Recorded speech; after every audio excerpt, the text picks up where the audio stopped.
교사의 교육 철학을 이야기해보고 오늘 수업에서 자신의 교육 철학이 드러난 부분을 말해보세요. 네, 저는 교사가 뚜렷하고 바람직한 교육 철학을 지니고 수업을 설계할 때 학생들에게 의미 있는 배움이 일어날 수 있다고 생각합니다. 따라서 저는 학습자 중심을 해야 한다는 교육 철학을 가지고 오늘 수업을 구상해 보았습니다. 지식의 양적 팽창 시대에서 교사 중심 수업은 한계가 있다고 생각합니다. 단편적인 지식을 무조건 암기하는 것보다 학생 주도로 필요한 지식을 찾고 재구성할 수 있는 능력을 키우는 것이 교육의 궁극적인 목표라고 생각하기 때문에 학습자 중심의 수업은 중요하다고 생각합니다.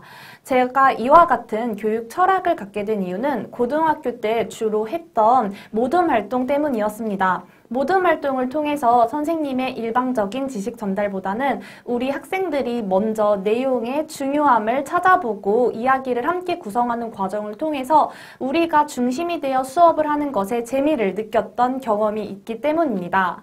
따라서 제가 오늘 수업에서 교육 철학이 드러나도록 설계한 부분은 다음과 같습니다. 첫째, 짝과 함께 토의하여 교사의 핵심 질문에 답을 찾도록 설계했습니다. 학생은 교사가 제시하는 사료를 보고 핵심 내용을 짝과 토의하는 과정을 통해 비판적인 사고력과 탐구력을 향상할 수 있습니다. 따라서 저는 오늘 사료를 학생들에게 먼저 제시하고 10분의 시간을 제공했습니다. 이 시간을 통해서 학생들은 서로 토론을 했고 오늘 핵심 질문에 형광펜으로 밑줄을 친 다음 이후 수업을 들었습니다. 이를 통해서 학생들은 오늘의 수업의 핵심이 무엇인지, 수업 목표가 무엇인지를 직접 파악할 수 있었다고 생각합니다. 두 번째로는 토의한 내용을 발표하도록 수업을 설계했습니다. 수업이 토의로 그치는 것이 아니라 학생들의 발표로 수업이 완성될 수 있도록 구성했습니다. 학생들은 자신들이 토의했던 내용을 발표하는 과정을 통해 자기 생각을 분명하게 표현하며 의사소통 능력을 키우고 상대방의 의견을 경청하는 과정까지도 배울 수 있었다고 생각합니다. 이런 수업을 통해서 학생과 교사가 함께 수업을 완성해 나갈 수 있었다라고 생각을 합니다. 세 번째로는 자기평가와 동료평가를 할 수 있도록 수업을 설계했습니다. 평가란 교사가 중점적으로 하는 것이 아닌 학생들이 직접 하는 것이라는 것을 알려주고 싶었습니다.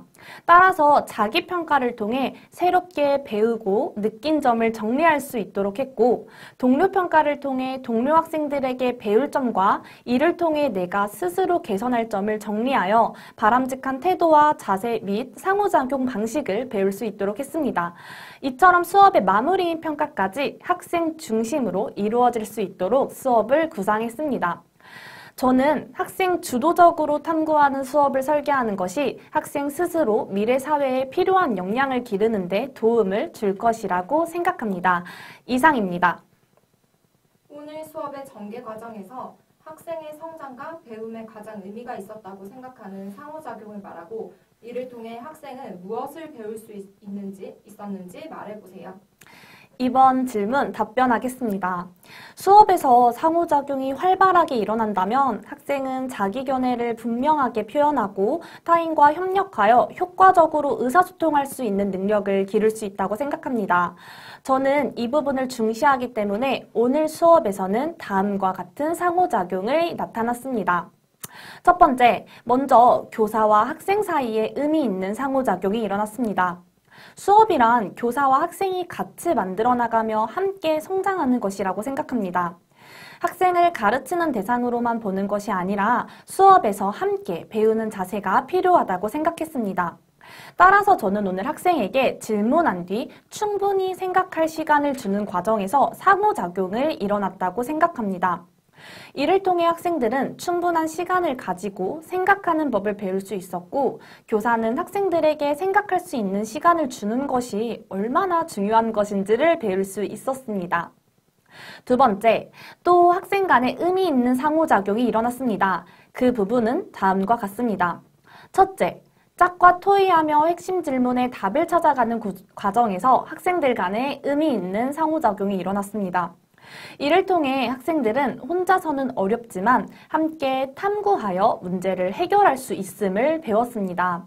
오늘 수업에서도 학생들이 선생님이 제시한 사료의 핵심 질문을 체크하는 과정들을 통해서 서로의 배움을 나누는 상호작용이 발생했다고 생각합니다.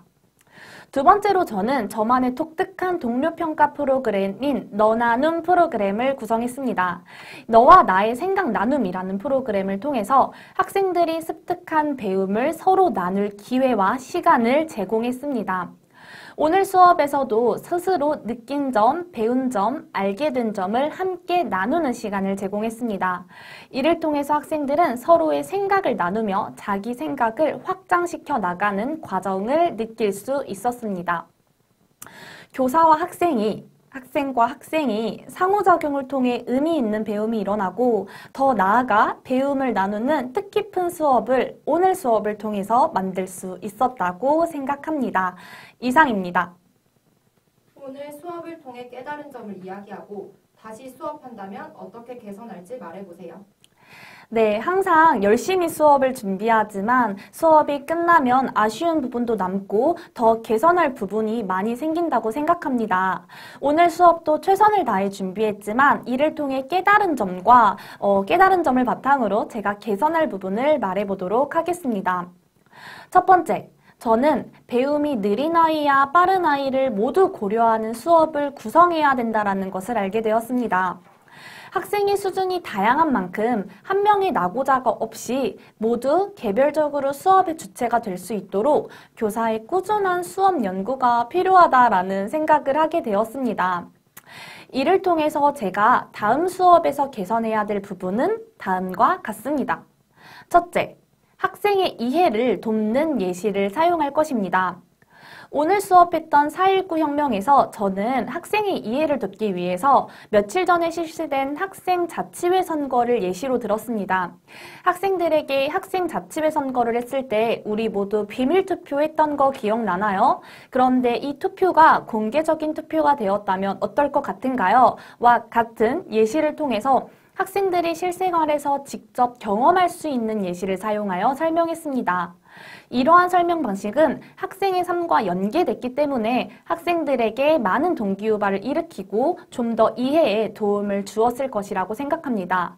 저는 앞으로도 이런 설명 방식을 더욱더 많이 연구하고 수업에 적용해서 제 수업이 좀 더 풍부해질 수 있도록 수업을 더 좋게 개선해 나가도록 하겠습니다. 두 번째로는 인지적, 확산적, 수렴적 발문 등 상황에 맞는 적절한 발문을 사용하겠습니다. 저는 오늘 학생들에게 여러분이 이 시대에 살았다면 민주화 운동에 참여했을 것 같은가요? 와 같은 적절한 발문들을 많이 사용하였습니다. 이러한 발문은 학생들에게 창의적인 사고력을 향상할 기회를 준다는 것도 깨달았습니다. 답변이 준비된 질문이 아닌 내 생각을 좀 더 확장해 나갈 수 있는 질문을 통해서 학생의 흥미를 유발하고 또 이해를 동반한 창의적 답을 이끌기 위해서 저는 앞으로 더 발문을 연구하고 이를 적용할 것입니다. 세 번째로 어려운 학습 내용을 학생들의 수준에 맞도록 교육과정을 재구성하여 다시 한번 전달할 것입니다. 아무리 학생 중심의 수업을 하고 풍부한 수업을 준비하더라도 학생들이 학습 내용 자체를 제대로 이해하지 못하고 있다면 수업이 원활하게 이루어지지 못한다고 생각합니다. 따라서 개별적인 학습 수준을 미리 파악하고 적절한 모듈을 구성한 뒤 다양한 예시와 도표 정리를 통해 모든 학생의 확실한 내용과 이해를 도울 것입니다. 저는 모든 학생을 지식 창조의 주체자로서 존중하고 수업에서 소외가 되는 아이가 없도록 규칙을 만들며 단 한 명의 아이도 포기하지 않는 그런 수업을 위해서 노력할 것입니다. 이상입니다.